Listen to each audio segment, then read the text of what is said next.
আজকে 1.5 লক্ষ টাকার তরমুজ কিনছি, 1.5 লক্ষ টাকার তরমুজ দোকানে নামাইছি। আমি তরমুজ বিক্রি করতে পারি নাই। যেরকম সাংবাদিক, যেরকম ইউটিউব, যেরকম অনেক পাবলিক খালি বিড়া রাখছে, তাহলে আমি কার কাছে তরমুজটা বিক্রি করব? আমার পাগল বানাইছে। আমার 1.5 লক্ষ টাকা আজকে পাই শেষ ভাই। ওই চিরে মধু মধু রসমালাই মধু, পদ্মার ইলিশ চিনছেন নাকি, শুনছেন নাকি কথাটা? আমাদের বাংলাদেশে আমরা বাঙালি সব কিছুই পারি। মানুষটা কতটা উৎসাহ নিয়ে, কতটা আনন্দ নিয়ে মানুষের কাছে তরমুজ বিক্রি করছিল, বেশ তো ভালোই ছিল। গত 10 বছর 15 বছরের এক্সপিরিয়েন্স তার এই তরমুজের উপরে। এতদিন কই এই কথাগুলো শোনা যায়নি? আমাদের মতো কিছু মানুষরা, যারা ছোট ছোট কন্টেন্ট ক্রিয়েটাররা আছে, যারা ভাইরাল হবার জন্য হুমড়ি খেয়ে পড়ছে, মানুষরা এই মানুষটার কাছে গিয়ে যখন দেখছে এমন সুন্দরভাবে সে মানুষকে উৎফুল্ল করছে, তো তাকে ভাইরাল করে দিল। ভাইরাল করার কারণে আসলে কি সে ভাইরাল? আসলে সে কি লাভবান হলো?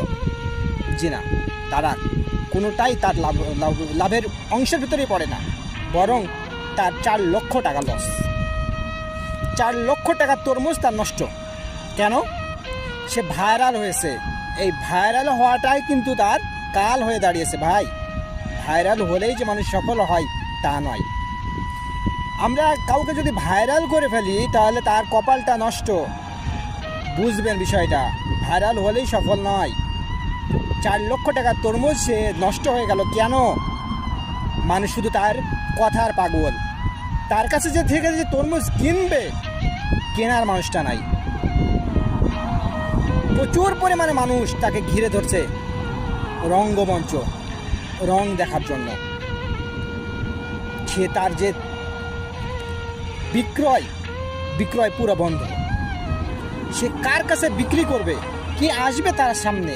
তার সামনে তো সমস্ত ইউটিউবার, সমস্ত কন্টেন্ট ক্রিয়েটর।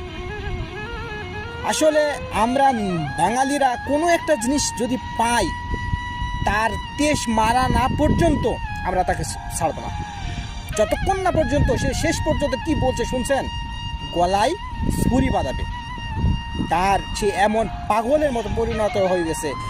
ও ভাইরালের কারণে মানুষ এত পরিমাণ ইউটিউবার যা তার আশপাশকে ঘিরে ধরছে, যার কারণে অন্যান্য ব্যবসায়িকদের পর্যন্ত সমস্যা হয়ে দাঁড়াচ্ছে। যে ওখানে কোনো কাস্টমার নাই, সমস্ত ইউটিউবার, কাস্টমাররা নাই, শুধু ইউটিউবার।